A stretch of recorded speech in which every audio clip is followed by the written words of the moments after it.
Magandang oras mga card lover. Breaking news ito, 10 sa mga opisyalis ng The Blue Eagles basketball team ng Ateneo University ay kinasuhan na ngayon ng hazing. Nako, kulong ang mga ito ayon dito sa ating Interior Secretary John Vic Rimolya. Kaya para sa karagdagang video, meron tayong hiram na courtesy video galing sa ABS-CBN. Narito ang ulat atin panuurin. This tragedy could have been avoided. In 2016, during the same team building activity organized by Coach Tal Baldwin in the exact same place, a similar incident involving Ateneo MBT players took place. Next slide. I asked him, it was asked, when if a similar accident occurred in the past, and I quote, sinabi niya, again, we fielded that question before. There was no incident that even created the idea of drowning. Okay, sinabi niya yan sa kanyang testimony na walang nangyari dati.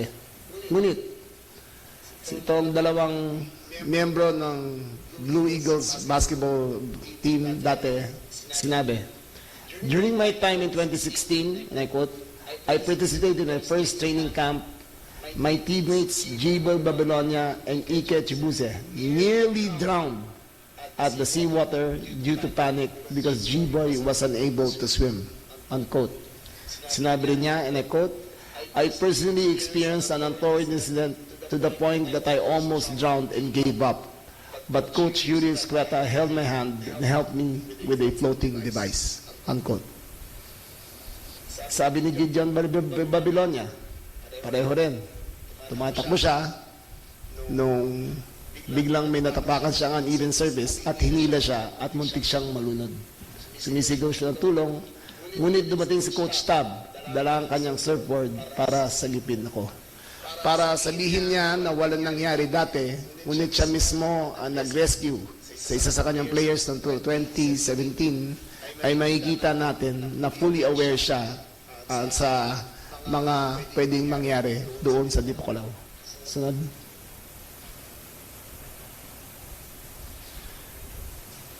Recommendation. The PNP CIDG recommends the evaluation, case build-up, and preliminary investigation to the Department of Justice for violation of RA 11053 or the Anti-Hazing Act against respondents who actually planned and participated in the hazing. Section 14 states that those who actually planned or participated in the hazing as a consequence of the hazing death results therefrom. The following are recommended for charging. Thomas Anthony Baldwin, head coach. Grant Dearns, strength and conditioning coach. Cesar Vincent Habilanya Ilumba, strength and conditioning coach.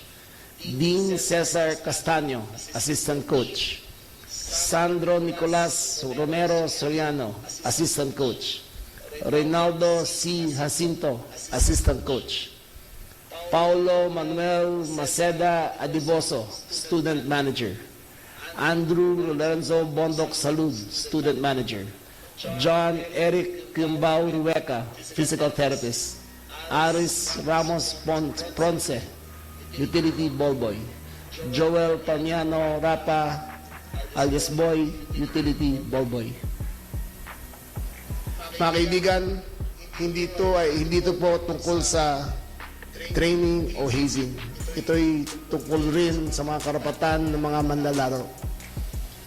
Ito rin po ay sana maging leksyon para sa lahat ng mga organisasyon na ang ganitong klaseng bagay ay hindi pwedeng dalhin ng sa magaanang paraan lamang. Hazing is not only initiations. Hazing can occur in any organization. Thank you very much.